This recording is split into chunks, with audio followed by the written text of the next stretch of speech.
Hi everyone, welcome back to my video. Today we review CNN news from lessons 11 to 14. Yes, now I well read, then analyze new words and phrase. Okay, let's get started.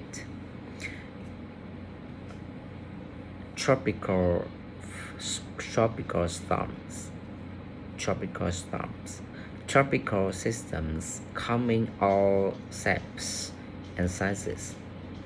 You have tropical depressions, tropical storms, and once is this strong enough to become a hurricane, you have 5 categories, with category 5 being the strongest.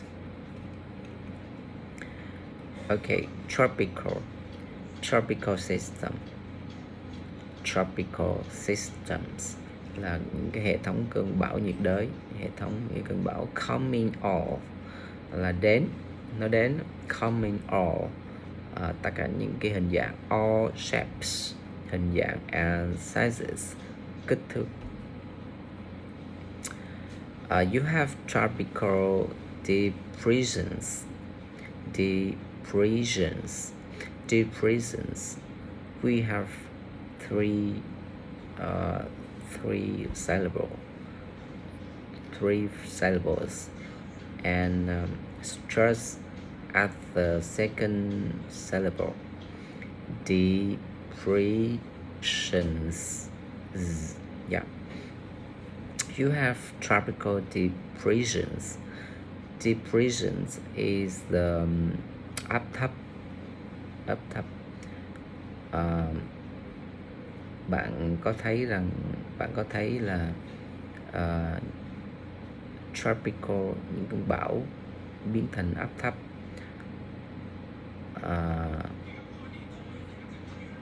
Những cơn bão, bạn có thấy rằng là những cái cơn bão nhiệt đới thì biến thành áp thấp. And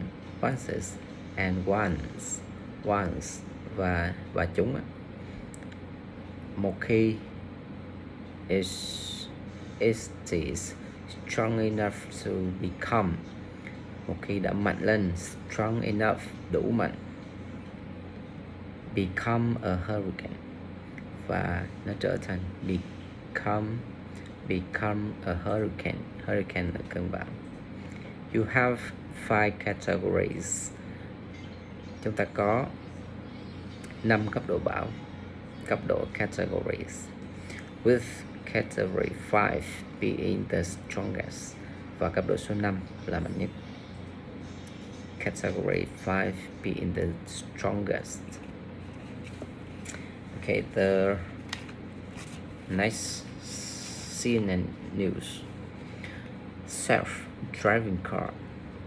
At the same time, advances in computers, software, and sensors are bringing the dream of self-driving cars.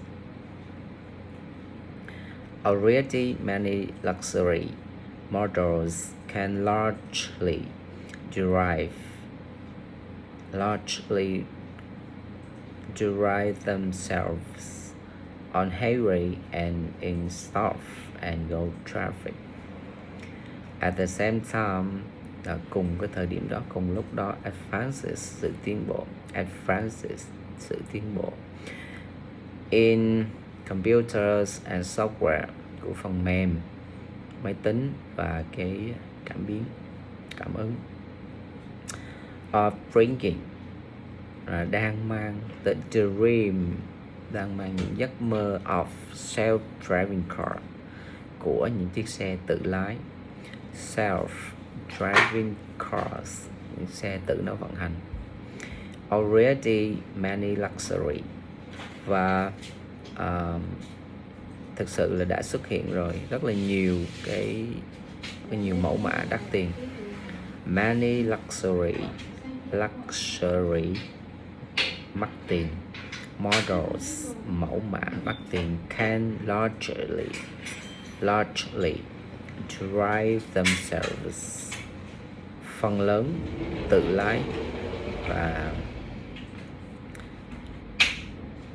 nó có phần lớn tự lái ở trên cái highway là cái cao tốc and in stop and goes traffic giao thông dừng và tiếp là giao thông bình thường trong thành phố, không phải đường cao tốc highway, là người ta gọi là in stop and goes traffic. Okay, and the next, car sharing. Once cars can drive themselves, car sharing becomes much more attractive. After all, if your car doesn't need you to drive it, why just let it sit in the parking space all day? For that matter, why buy a car at all when you can cheaply drive it in one that's just driving around on this road itself anyway? One more time. Once cars can drive themselves, car sharing becomes much more attractive. After all, if your car doesn't need you to drive it, why just let it sit in a parking space all day? For that matter, why buy a car at all when you can cheaply drive it? Riding once that's just driving around on its own anyway. Okay, analyze. Once cars, những cái chiếc xe tự lái, car can drive themselves.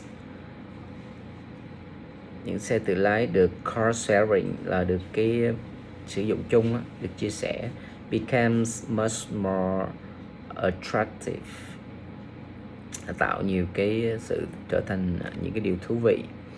After all, sau những cái điều ở trên, những cái điều mình đã bàn ở trên, if your car doesn't need you drive it, nếu một chiếc xe mà không cần bạn lái, why just let it, thì tại sao chỉ để nó nằm yên ở in the parking, để let, tại sao chỉ để nó nằm yên ở trong cái parking, cái nhà xe space all day, suốt ngày.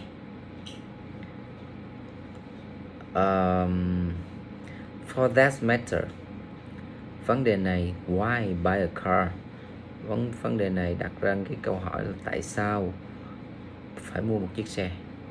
At all when you can cheaply ride in on that, tại sao phải mua một chiếc xe trong khi bạn có thể tốn ít chi phí hơn để lái nó, drive, that's just driving around, khi để nó tự lái đi bất cứ nơi đâu anyway.